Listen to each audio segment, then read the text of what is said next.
go. Like, what time is it? Good morning. My name is Isaiah Griffin. And if you've ever been faced with insecurities and self-doubt about yourself, I've been one of those type of people. Have you ever been called short or not up to par when it comes to life's goals? Well, I have. I've been called short my whole life, and I've grown to like it over because of one individual. His name is Mr. Kevin Hart. Mr. Kevin Hart, despite his height, has dominated the entertainment business by turning his height into a stepping stone for his jokes, using his little man mentality, and overcoming tall obstacles. It's hard not to notice Kevin Hart's height at first glance. Kevin understood this and used it for his good. As a comedian, you have to learn to laugh at yourself first, then to laugh at other people and not feel guilty about it. So he took this, and it's a common thing for if you were being bullied, you tend to pick on yourself before somebody can pick on you. So my thing is, I'm going to talk about my height before you can, because it's less painful, I guess, to take it. That's also how you deal with bullies as well. Kevin Hart calls this self-deprivation. I am 5'6". Kevin Hart is 5'5". And in some of his jokes, he makes reference, he makes reference to it every day, in almost all his stand-up comedian, he makes a stand-up about his height. One of my main jokes I make is that I have a lot of tall friends, so if I'm being picked on by a tall friend, I immediately go through it. If you keep saying I'm gonna mess up your knees, so just keep in mind that I'm always gonna make a short joke before anybody else could. I'm basically just gonna beat you to the joke. When watching Kevin Hart, you can't help but not to notice his little man mentality. I call this the Napoleon syndrome, or the poodle complex. This is when somebody of small stature is aggressive, loud, kind of sort of over the top, and they do that to make up for their height.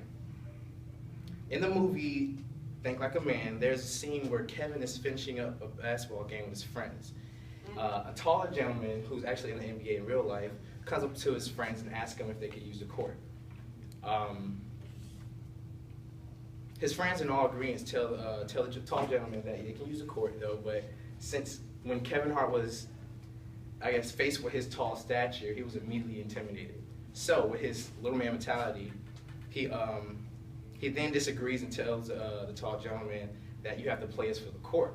Mind you, he thought it was just two of them, and then he finds out that it's actually a whole gang of them in this clip right here.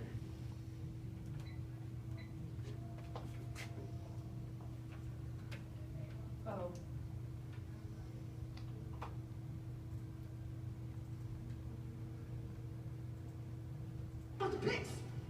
Excuse me, y'all done here? We want to play some full court. Oh, yeah, cool. Yeah, No, we not. Got a lot more basketball to play over here, fellas. So, looks like you picked the wrong court to try and come and take. Just ran 3 games. Yeah, said we're good. No, we're not. We are not good.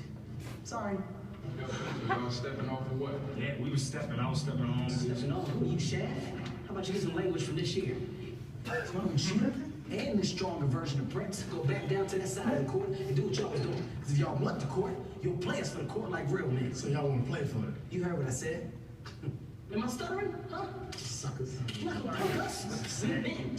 People come in here and they think they got us. I'm not serious. I am serious. It is what it is. Okay, I'm gonna pause. Okay, because he's about to start cussing after that.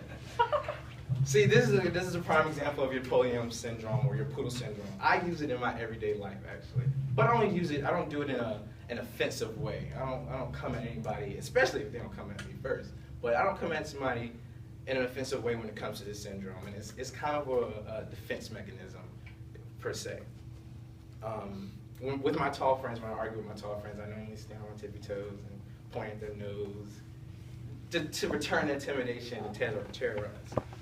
But in Kevin Hart's success in the entertainment business is phenomenal, though. That you cannot, you have to realize that. But he did have everyday struggle just like everybody else, though. But with him, what resonates with him is that his mother became a single parent because of his father's addiction to cocaine. I too dealt with my father being absent from my childhood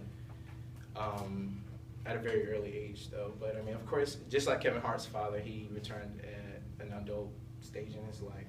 Most of them, when people become famous, a lot of people like to show up anyway. So, one thing Kevin and I do have in common, other than our height, is our strong mother.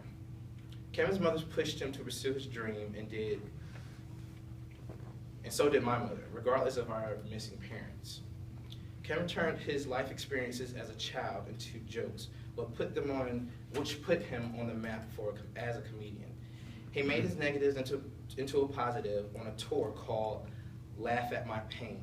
This tour alone made $15 million, making that tour the tallest tour that year. Even though height can play a tall factor in life, be mindful that always determine your height does not determine your success. You determine your success. I'm a 24-year-old college student, still struggling with my height. But I see amazing people like Kevin Hart, and people like him turn his insecurities into money-making strategies. He also bullies people also with his Napoleon syndrome as his shortcomings, and still overcomes his hardships about being short. Things like this makes it so not that hard of being short after all. Thank you.